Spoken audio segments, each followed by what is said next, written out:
karena angkanya demikian detail. Jadi kalau ada kata-kata katanya, oh itu Bu Kony baca template, dan template air purpose. Kalau saya kalau template nggak pernah ada angka, orang air purpose beneran aja nggak ada angka. Oke, saya bacakan ya.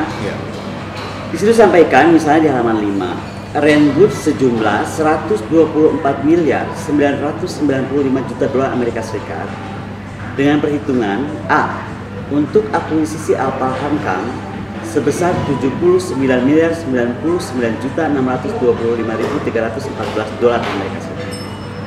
B untuk pembayaran bunga tetap selama 5 renstra. Ini jadi lucu nih, pengadaannya sampai 2024 tapi bunganya sampai 2044. Sebesar 13 miliar 390 juta dolar Amerika Serikat. Dan C untuk dana kontingensi dan pemeliharaan dan perawatan, kita sebutnya harwat ya, sebesar 32 miliar 505 juta 274.686 dolar Amerika Serikat. Nah, perencanaan kebutuhan dimaksud dalam ayat 1 telah teralokasi. Jadi sudah ada yang teralokasi sebesar 20 miliar 747 juta 882.720 dolar Amerika Serikat, dan selisihnya sebesar 104 miliar 247 juta 117.280 dolar akan dipenuhi pada renstra tahun 2020-2024. Berarti ini kan persiapan renstra aja baru selesai Maret, berarti akan masuk di 2021-2024. Nah, kenapa saya itu kemudian mengangkat isu ini? Menurut saya ini kebutuhannya agak-agak top down kayaknya. Karena kalau saya bicara dengan beberapa orang di angkatan gitu kan, dari pihak Srena misalnya, itu belum tahu ada ini semua. Ya mungkin ada yang tahu tapi enggak dalam big bunch. Bayangkan Pak, anggaran pertahanan kita hari ini berapa sih? Ya kan? Tiba-tiba naik berapa, 17 kali lipat hampir. Dan kenapa harus habis di 2024? Ada apa? Kalau misalnya tadi, ini kan sebenarnya judulnya itu adalah Renstra 2020-2044, judul besarnya Pak, memang sampai 2044. Tetapi di dalam pasalnya ini sangat detail disampaikan, untuk pengadaan ini adalah sampai 2024. Buat kami, atau saya lah gitu kan, kami tercengang-cengang Pak, karena begini, pengadaan Alpha Hankam itu tidak semudah kita mau, saya udah ulang kali bilang, nggak semudah kita besok perlu apa, kita ke mall beli gitu. Nah, apalagi kalau saya lihat atau dari pembicaraan yang saya peroleh saat saya rapat di kantor PT TNI. TNI itu adalah Teknologi Militer Indonesia. Kantor yang dibantah oleh Jubir Kemhan. Tapi saya nggak ngerti gimana bantah Pak ya. Saya fakta kesana saya nggak sendiri. Kebetulan saya waktu itu bertiga. 2 kawan saya memang di mobil. Kemudian di dalam situ pun saya membuat gambar, ada logonya. Masuk ruangan itu sebelah kiri logonya besar sekali gitu, Teknologi Militer Indonesia. Jadi kalau mau dibantah bahwa ada PT itu dan PT itu melakukan pengadaan ini, saya agak bingung gitu. Mungkin bisa dicek memang di websitenya, sampai hari ini masih ada. Dan jaga-jaga sampai dihilangkan gitu. Saya juga udah capture, dan bukan saya aja, banyak orang lah sudah capture bahwa memang PT itu ada. Dan PT itu ada, saya bacakan aja ya. Dia ini, bayangkan Pak ya, PT ini akan bekerja sama dengan Barzan. Itu sebuah BUMN di Qatar. Dan alutsista yang dimonopoli oleh PT tersebut, PT TNI ini, land system, naval system, aero system, cyber system, electronic system, termasuk radar, dan military textile. Jadi kayak military textile kita yang di Solo itu, mungkin ya akan, saya kira begitu. Nah, kalau dibilang ini juga bohong lagi, ya silakan aja cek ke websitenya. Syukur-syukur masih ada, gitu. Karena kayaknya sih kelihatannya lagi beres-beres nih, agar PT itu kelihatannya nggak ada gitu. Padahal ya kalaupun nggak ada ya gambar kan nggak berlaku mundur Pak. Kan saat kita ambil gambar kan ada tanggal. Gambar itu di mana diambil, jam berapa diambil. Fakta objektif. Itu fakta objektif. Ini kan saya baru baca 1 halaman. Saya belum baca halaman lain. Siapa yang menandatangan, siapa bagaimananya gitu. Yang kedua, bagaimana mungkin menyatakan PT TMI itu tidak ada gitu. Karena jelas-jelas ada. Dan jelas-jelas saya diundang ke sana, dan bukan oleh sembarangan orang lah.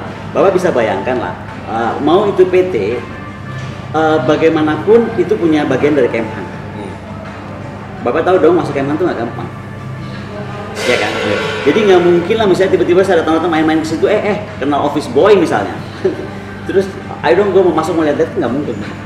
Jadi saya tuh diundang resmi, kemudian juga mengundang juga bintang 2 oleh pihak PT atau oleh Kemhan? PT Pak. PT-nya. Ini kan bagian dari Kemhan. Ya. Jadi dia mengundang saya itu dalam rangka dia melihat pertemuan saya dan Pak Prabowo yang sebelumnya itu batal. Kan dibatalkan last minute yang dengan Pak Prabowo dan Pak Menhan. Ya. Jadi kemudian dirubah ke dia bilang itu kami aja yang handle gitu karena ibu tuh harus paham Pak Prabowo itu sebenarnya visinya bagus sekali. Oh iya pasti bagus saya bilang. Saya percaya pasti bagus kok. Nggak mungkin lah seorang menteri pertahanan visinya nggak bagus. Tetapi kembali antara kenyataan ada sebuah PT namanya Militer Teknologi Indonesia di bawah Kementerian Pertahanan. Kayaknya semua orang juga tolong koreksi kalau saya salah ya. Tapi di mana ada PT boleh di bawah Kementerian Pertahanan itu nomor 1. Apalagi ketika mendengar penjelasan dari Pak Jenderal itu, kan saya tanya, kok bisa ya Kemhan ada PT-nya? Penjelasan dia gini, perintah Presiden Pak Menhan itu mendirikan yayasan. Yayasan itu kemudian membuat 2 perusahaan. Tadinya 1. Yang pertama namanya Agrinas. Namanya tuh si perusahaan itu yang ngurusin apa sih pertanian apa yang segala macam lobster kalau nggak salah ya, saya nggak tahu lah karena saya nggak pay attention to it. Tapi menjadi pertanyaan saya ketika dinyatakan bahwa jadi gini loh, ini yayasan di kirinya Agrinas, di kanannya PT TNI. Buat saya menjadi pertanyaan adalah kok bisa ya? Karena saya kan selasa saya tahu aturan yayasan itu nggak boleh selain pendidikan, sosial gitu. Sosial. Nah ini kan bukan pendidikan, bukan sosial, ini pengadaan, ini procurement. Bayangkan loh, pengadaan dan jumlahnya kalau memang betul semua akan dilakukan satu pintu, ya kan? Karena saya dapat konfirmasi dari Pak TB Hasanuddin, memang ini adalah monopoli satu pintu. Jadi kan berarti betul dong ada yang salah gitu. Nah, kenapa saya betul-betul eager untuk ketemu Pak Prabowo memenuhi undangan jenderal ini untuk mengatur? Dia yang undang loh, bukan kebalik, bukan saya minta-minta ketemu. Ya buat saya sih tugas saya kan kontrol sosial dan sebagai akademisi saya melihatnya ada yang salah dan kita harus menyelamatkan Menteri Pertahanan, betul nggak sih? Betul. Kalau sekarang semua sekitar beliau hanya yes man, niat baik beliau bisa salah. Betul. Itu yang saya lagi mau coba luruskan gitu. Jadi kenapa kemudian saya ingin bertemu beliau? Sebenarnya saya mau kasih tahu Pak, ini ada yang salah nih. Pertama dari mana mungkin ya? Saya tuh ketemu soalnya saya nggak sebut nama ya, nanti mereka nggak mau dibawa. Tapi semua itu dosen-dosen saya yang ahli-ahli defense economic. Udahlah, jadi saya tuh muridnya lah. Saya aja muridnya, bagaimana dia dong? Canggih bener dong, mantan pejabat juga gitu. Yang juga memang menghitung gitu dari Cat Mid Cycle itu dari mulai konsep ya kan, terus kemudian dibuat dan kemudian sampai barang tersebut disposal, ya dari fabrikasi sampai disposal itu kemudian nggak ketemu gitu loh, nggak ketemu. Kemudian kan ada trajektori pertahanan Pak. Jadi gini, kita tuh mesti hitung misalnya kapan barang ini datang, kapan ini sedang dipakai, kapan ini sedang dirawat, kapan ini sedang dirawat. Itu kan mesti berputar, satu irama besar ini tuh, darat, laut, udara itu. Nah, jadi tersistem. Dan yang paling saya worry adalah waktu saya tanya sama Pak Jenderal ini, terus ini yang udah mau dibeli apa? Saya tanyakan, oh udah beres Mbak, ada kapal selam, kemudian juga Rafael ya. Waktu saya cuma bilang kapal selam dari mana? Dari Perancis. Pesawat tempur juga dari Perancis. Terus saya bilang kapal selam dalam waktu 2,5 tahun. Rasa-rasanya saya bikin kapal selam itu lama loh. Bisa 4-5 tahunan kapal selam itu, ya kan? Demikian juga kayak sekarang bayangkan aja fighter jet kita 18 tahun Pak. Oke lah, karena itu mungkin baru prototype baru ya. Tapi ini kalaupun Rafael mungkin ya segitu-gitu juga tahunnya. Jadi saya bertanya, terus ini mau pengadaannya mau dari barang bekas, itu menyalahi undang-undang pertahanan.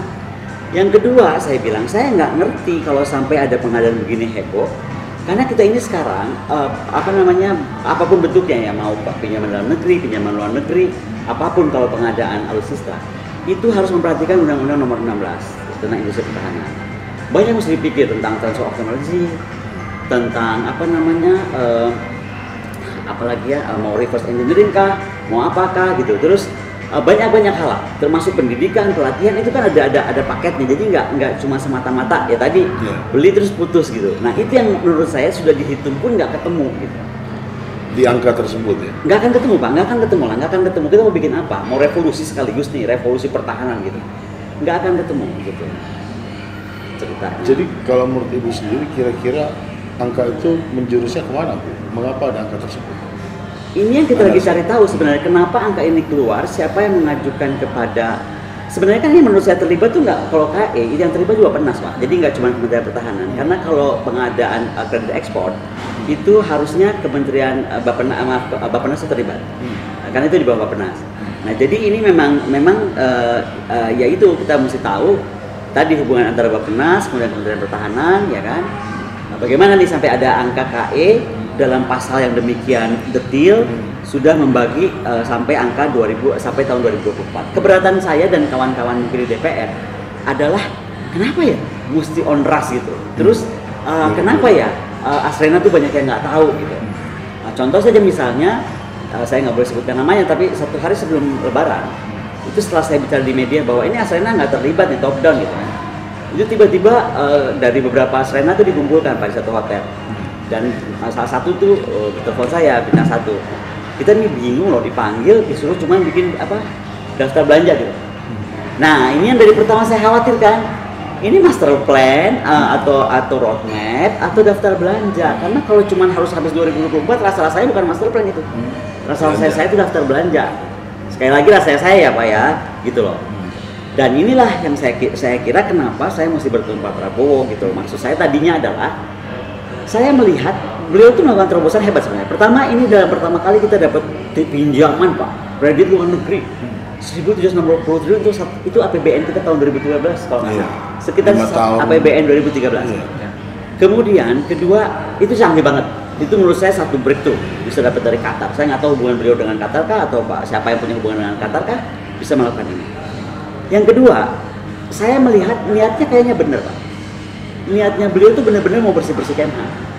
Mungkin beliau tahu ada Mr. M, ada Madam M, atau Mr. X atau Madam X atau apapun namanya.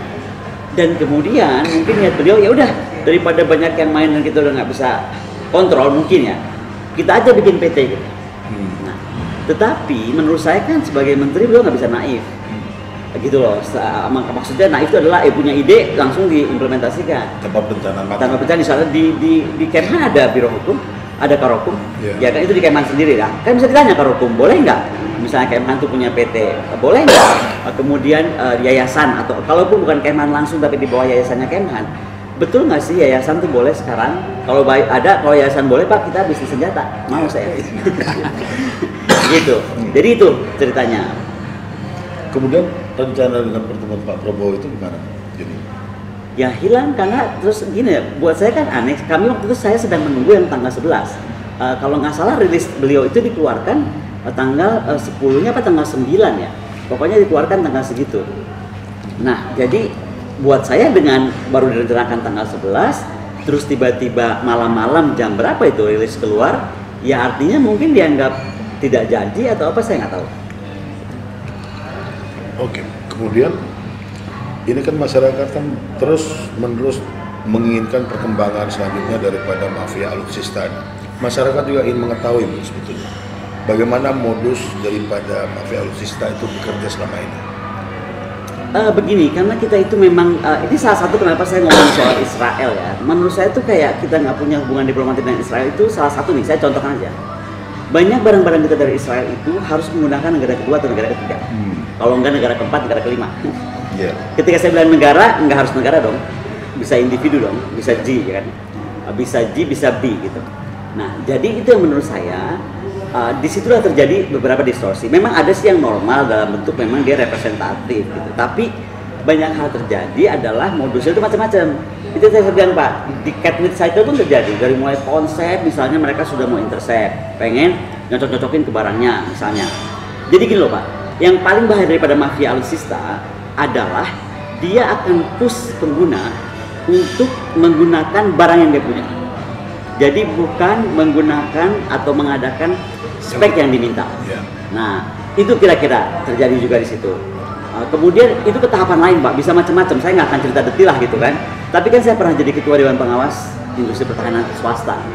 Saya juga pernah diangkat Pak Ria Mizar menjadi KKIP, meskipun kemudian nggak jelas juga nasibnya sampai KKIP berikutnya lahir. Tapi sedikit banyak ya agak paham lah saya gitu, sebego-begonya saya gitu urusan itu gitu. Saya agak tahu gitu kan. Itulah menurut saya banyak hal bisa terjadi, dan salah satunya juga misalnya intelligence specs yang saya bilang. Yang saya bilang segitiga bermuda itu apa? Intelligence spec itu tugasnya gitu. Dia cari tahu nih apa ya, perlu apa. Nah udah dicari kan. Wah nggak bisa ternyata. Jadi pada rebutan lah, kita mirip-miripin aja gitu. Mirip-miripin atau enggak tadi agak dirubah-rubah sedikit speknya gitu, tidak sesuai betul-betul permintaan dari pengguna. Wah itu kalau di Israel, kenapa Israel bisa hebat sekali Pak? Kita tanya, coba Israel itu kan very advance. Contohnya Iron Dome-nya itu karena penggunanya minta, nggak boleh diganggu-gugat. Itu benar-benar penggunanya tahu bahwa dia ada dapat serangan roket tiap hari, setiap tahun makin canggih gitu.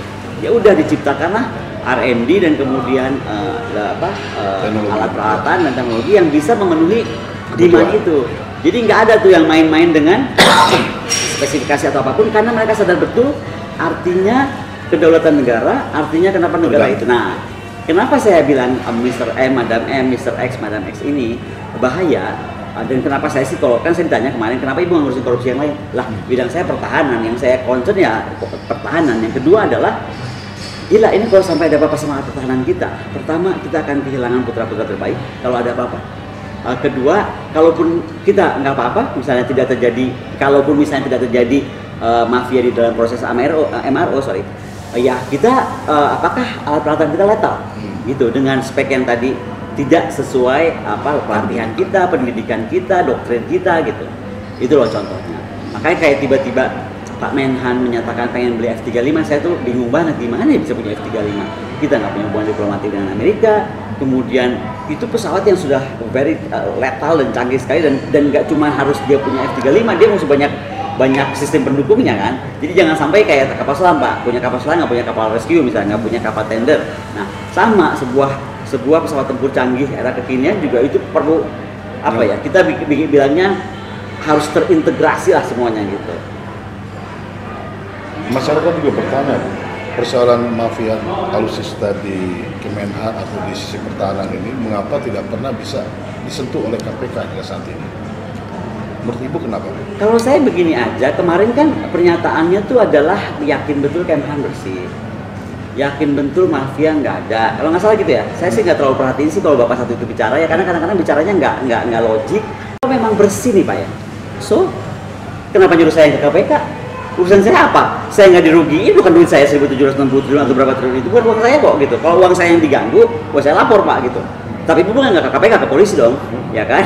Nah tapi kalau kementerian, kalau lembaga, ya beliaunya harus mengundang. Lihat loh, gini loh Pak, kayak misalnya saya bilang sama Pak Waro, rumah saya bagus banget, bersih, rapi, ya kan? Anytime saya akan panggil Pak Waro ke rumah, ya saya nggak akan lihat ini rumah saya bersih, rapi gitu. Beda kalau saya tuh ucapnya rumah saya bersih, tapi ternyata rumah saya itu berantakan, udah kayak kandang misalnya, kayak apa, pasti saya akan cari 1001 alasan untuk Pak Waro jangan ke rumah lah, kita ke tempat lain aja, betul nggak? Ya itu analogi sederhana, tapi kalau saya melihatnya, kalau ditanyanya kenapa, ya kenapa saya nggak tahu kenapa nggak diundang masuk. Begini, kalau ada anggapan bahwa oh ini terkait rahasia pertahanan, betul Pak, namanya senjata ya kan, bagaimana alutsista itu sistemnya digunakan, itu memang rahasia. Tapi kan kita masuk ke dalam sampai level itu, kita cuma tahu bagaimana sih anggaran ini dialokasikan, kemana sih, kenapa sih buru-buru banget, ada apa sih 2024, emang Laut Cina Selatan mau ada apa misalnya, atau tiba-tiba diduga kita mau diapain misalnya, gitu, kan harus jelas Pak. Kita ya, butuh penjelasan resmi aja. Contoh tadi saya cerita yang waktu 1 hari sebelum Lebaran, salah satu telepon saya, mereka cuma disuruh bikin list, mereka tuh telepon salah satu. Saya disuruh bikin list. Ini saya mau perang kemana?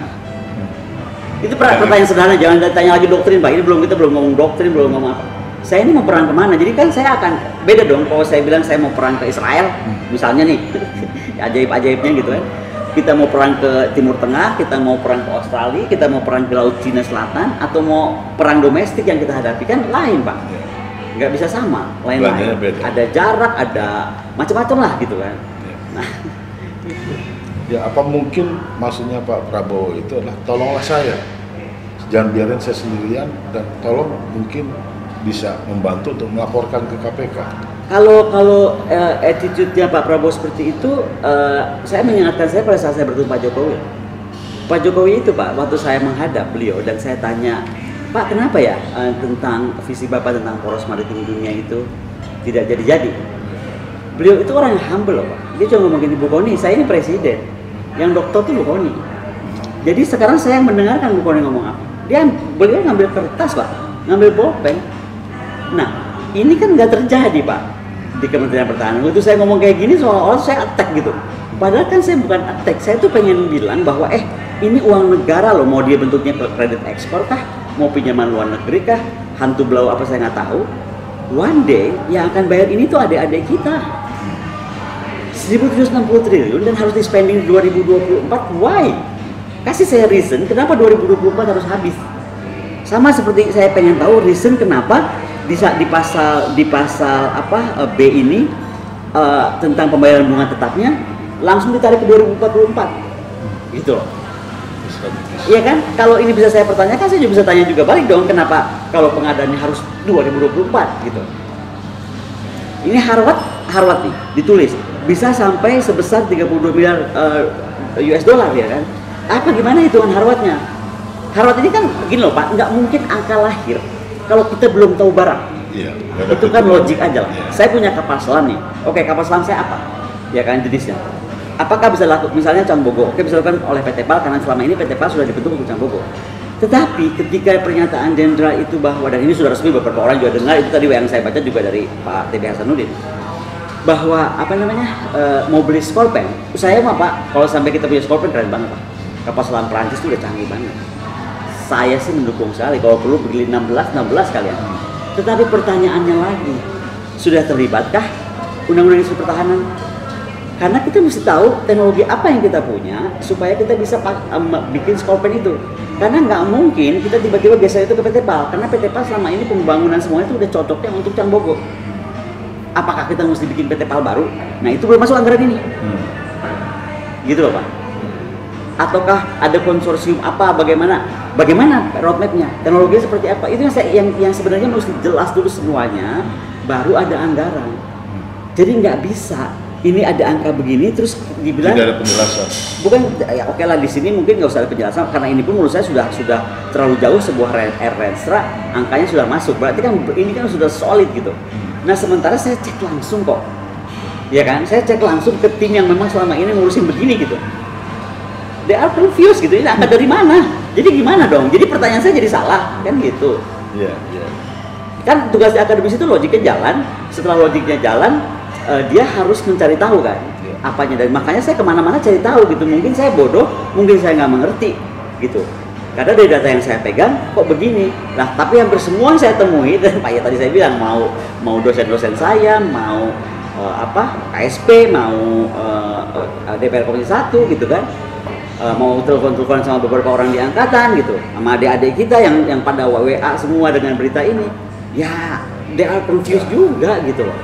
Nah yang saya khawatir tadi kan saya sampaikan, niatnya Pak Prabowo-nya benar, tapi kok bisa begini ya? Ini menurut saya tuh ada yang salah aja, ada yang salah di Kementerian Pertahanan. Saya nggak tahu apa, tapi seorang menteri bagusnya belum tanda tangan sih, masih draft final. Kalau udah tanda tangan final udah parah banget. Tapi saya mau ngomong soal tanda tangan. Kalau nggak ada, kenapa saya punya surat Pak Prabowo? Tanda tangan Pak Prabowo, bukan Gerindra di atasnya, tapi Kementerian Pertahanan. I remain bukan ketua umum Gerindra, tapi Menteri Pertahanan. Apa isinya? Ya itu menjelaskan TNI itu apa, dibentuk oleh apa, dan orang-orang ini ditunjuk oleh beliau. Ada suratnya. Nggak mungkin salah dong gitu. Ini kan enggak gitu loh. Nah sekarang kan ini kan nggak tahu ya, anggaplah saya bukan akademisi, anggaplah saya bukan orang ahli pertahanan, saya rakyat aja kan bingung. Bener nggak Pak? Saya tanya Bapak bingung nggak sih? Kok ada surat ya ada Perpres dibantah, tapi angkanya udah begini, lengkap halamannya, ada TPT jelas, dan saya juga kesana dibantah. Jadi kok jadi sibuk membantah? Yang menurut saya harusnya sibuk membenahi agar Pak Prabowo akan ada dampaknya. Kalau saya itu pikiran saya. Bapak nanti bisa lihat ya, salah satu SMS nanti saya tunjukkan. Saya sampai tegur jenderal yang sibuk beres-beres ini semua, yang sibuk ngajarin, Bu nanti jawabnya begini, jangan pernah bilang begitu. Lu kok saya diajarin, saya kan bicara apa adanya gitu. Sampai dia bilang bahwa dia terancam dikeluarkan. Lah, why? Kalau kita bicara truth, ya kan? Kenapa mesti khawatir? Nggak ngerti saya. Terakhir Bu ya, kalau menurut Ibu terus dengan keadaan seperti ini di Kemhan, apa yang harus dilakukan oleh Presiden untuk bisa menghadapi situasi yang kemungkinan dikuasai oleh mafia ini? Begini Pak, menurut saya ini tuh nggak bisa kerja sendiri. Ini betul-betul harus ada eagerness dari semua orang yang benar-benar punya keberanian. Saya melihatnya kok kadang-kadang isu ini tuh kayak kita pegang isu Israel. Nggak banyak kan presiden berani seperti Gus Dur. Iya betul. Nah, apakah kita mau menganggap nih alutsista pertahanan kita seperti Israel, isu yang sensitif, isu yang akan bikin apa, kenapa? Goncang apa lah, kalaupun memang itu Israel mah jauh Pak, bukan negara kita, mau dia apa aja kita paling bisa nangis darah, ya kan? Tapi kalau ada apa-apa sama pertahanan kita, ini taruhannya tuh Indonesia. 140 juta orang.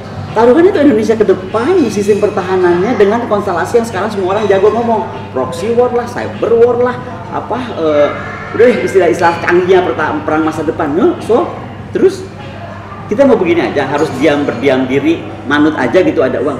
Dan kembali yang saya nggak ngerti, kenapa 2024? Asli itu yang saya lagi cari hitung. Saya lagi coba, sampai saya tuh lagi ngecek Pak senjata-senjata siapa sih di dunia ini yang mau lepas senjata bekas itu, ya kan?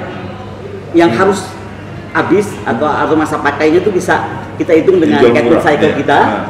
Dan sampai begitunya Pak, karena saya jadi kayak Kemhan kan nyari sendiri gitu. Tapi udah confirm dengan para senior saya juga, nggak mungkin, ini nggak mungkin. Jadi ini kita juga semua lagi terpana-pana, terkaget-kaget. Kita tinggal tunggu aja bagaimana kelanjutan. Tapi jangan kasih ke presiden ya Pak. Kembali tadi saya bilang Pak, waktu saya ketemu Pak Jokowi itu, beliau kan bilang setelah bilang bahwa saya presiden ibu dokter, juga kedua dia ngomong, Bu Koni, saya itu tugasnya bikin visi, saya presiden. Lah di bawah itu implementasinya seperti apa segala, ya tugasnya menteri lah. Ya bener lah, ngapain dia punya menteri kalau sekarang dia semuanya mesti mikir. Kesian banget Pak Jokowi itu, mesti mikirin pertahanan dengar ribetnya, ya kan, mesti mikirin ini, mesti mikirin itu. Ya sekarang anggaplah misalnya Pak Ibu Sri Mulyani kejadiannya seperti ini, Pak Jokowi juga mesti bikin laporan keuangan. Nanti besok lagi siapa misalnya Menteri Perindustrian nggak bisa, beliau juga. Besok Pak Menteri Pariwisata nggak bisa, aduh kasihan banget presiden kita itu.